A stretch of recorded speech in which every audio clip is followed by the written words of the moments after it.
Jason, we're here at Silicon Dreams. Hi. And this is one of your the areas you brought some kit down. So what have we got here? So yeah, this is the kind of 80s classroom. We've got BBC Micros set up as they were in schools that a lot of us will recognise from the time. So we've been teaching kids over there. Yesterday we've had some school visits, just teaching them a little bit of basic, introducing them to computer programming. And and that's then sort of take them from there, and then we bring them over to the Raspberry Pis. Yeah. We do essentially the same thing again, take them through the same ideas and concepts of programming, but on a more modern platform. So using the Raspberry Pis and drawing the differences between them, just showing how powerful these are compared with what we were using in the 80s. So that's been going very well. And then today is just a sort of a bit of free form, come and use them, see what they're like. We've got our brochures here on the sort of introduction to Python that people can go through and start from the very basics and just sort of get to grips with a little bit of programming on Raspberry Pi. Yeah, and you've got Scratch on here as well.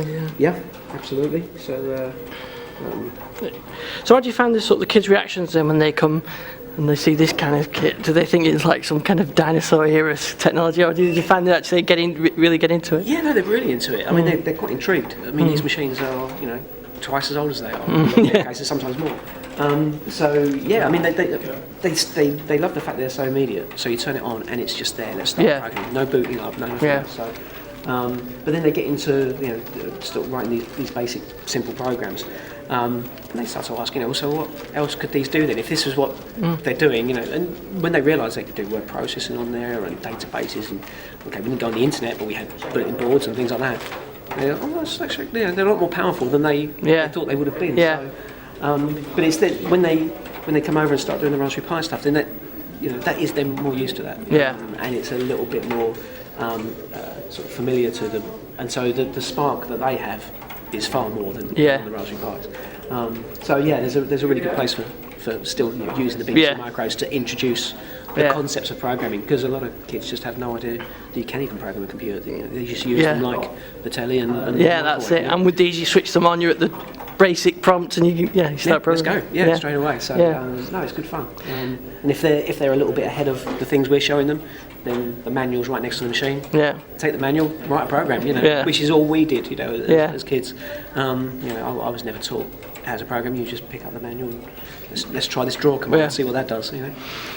I guess then today, when you've got general visitors in, you get mixed reactions. You get people sort of my era coming in and going, "Oh, look at this," and then you get the kids coming in as well. Yeah, you get those people that have been using these things for years and just start writing programs like it was back in 1985. Yeah. But then you get those others that are really intrigued by it, and we've had a lady that was just sort of doing a little bit of programming then, and just doesn't normally do that sort of thing. So it's just a chance to have a go. And then perhaps we'll wander through. Should we go and wander through into the other side? Okay. So down here we've got. Actually, we've got the Next. I was interested in that, but this took me right back. We actually had a couple of these in my school, and my friend had one. I think it was his dad's work one. He must have ended up with it. Expensive. With the old style keyboard though. Yeah, this is the first Commodore PET. So it's got this what they call a chiclet keyboard, which is a horrible thing to type on. Yeah. And the reason there aren't that many of them is because they knew that it was horrible to type on, and they replaced them with proper keyboards pretty quickly. Yeah. There's very few of these ones out now. Around. Yeah, so this is just takes me back. I just remember him having it, and wow, this is amazing. Just what can you do with it? I don't know. Well, that's the thing. I mean, again, like we were saying with the BBC Micros. Okay, they're not that powerful, but we did a lot of things with them. So these things, these were serious computers. They were expensive. Yeah. And you could do your word processing on it. You could do databases, and you could do all sorts. So this is a business machine, wasn't it, at the time? Like you, I think a friend of mine. A friend of mine's dad had one at the time, and you saw it, and you weren't allowed to touch it. Yeah. This was thousands of pounds worth of equipment. But I mean, look, somebody's got a counting program on there, and you can pretty much literally see it counting. It's running as fast as it possibly can. It's not that fast at all. Yeah. But we did do good stuff with it. And it's kind of got that. Any sci-fi movie in the late 70s had computers in the future that looked like that, didn't they? Absolutely. And what I love about the Commodore PETs is the very early ones I love because of that very you know, stark shape to it, and it does look really 70s. But then at the end of the range, the last pets they made, they had Porsche Design come in and restyle the case, and then they were very what I call Space 1999 stuff. Yeah, very curvy. You know, so both of them, the beginning and the end of them, both great designs. Look fantastic. Now this one here, you've got next to it is next to it is an Xbox, and I must admit I don't think I've ever seen one of these in person before, but obviously a great history with these ones. Yeah, absolutely. So you know, the next computer is what Steve Jobs was doing after he'd been kicked out of Apple, left Apple, whichever. It's an interesting machine because.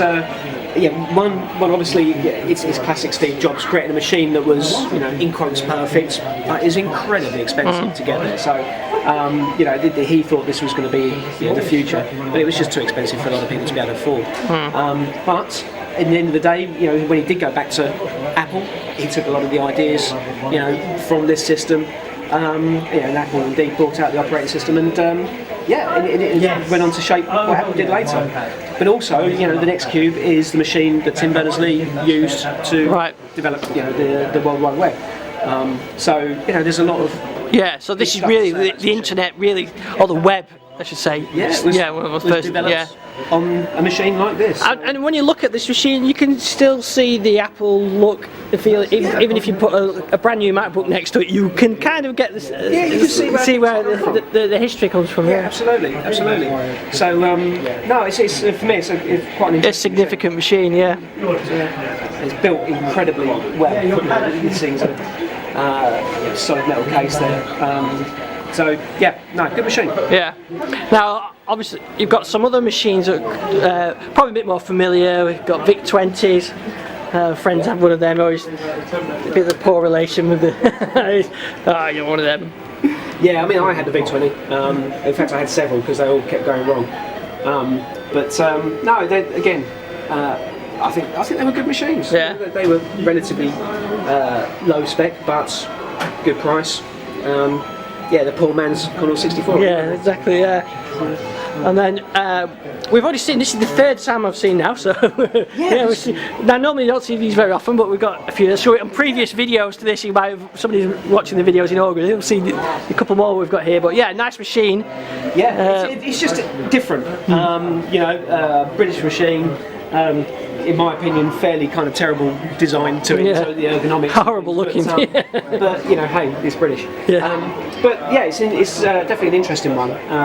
Who's going to have it working? But Andy Taylor had taken it away. We've fitted a new keyboard membrane for it, so it's all up and running now. We just need to get it connected to a screen. So And next up we've got a business machine. I think what they call luggables rather than portables. Was a good term. The IBM sort of a portable PS2, which has brought it along because we've been donated that fairly recently, about a week ago, so that's a bit interesting. So you're still taking donations, and if someone's got some kit they think should go to a decent home? Yeah, absolutely. Give us a call. Because like as people see from the video and the other videos, you actually people, you know, it's not locked in a glass cabinet. That's the great thing about the stuff that you do. Absolutely. I mean, you know, okay, we're going to have a few glass cabinets of things that really need to be protected, but no, most of it. These are just sort of boxes of electronics and things. Unless they're working and doing something, then there's not that much interesting about them. So no, we want to try and have as much as we can on display and working. And then we've got a selection of other stuff. You've got consoles and we've got the normal stuff. We've got the Spectrum and the over there. 64. We've got our two beginnings of everything for gaming in some ways. You've got Nintendo's and Sega's first consoles, which were both launched on the same day over in Japan. A lot. Always popular these. Absolutely. Then obviously the NES over there, SNES I should say, just a few of the gaming consoles that we have.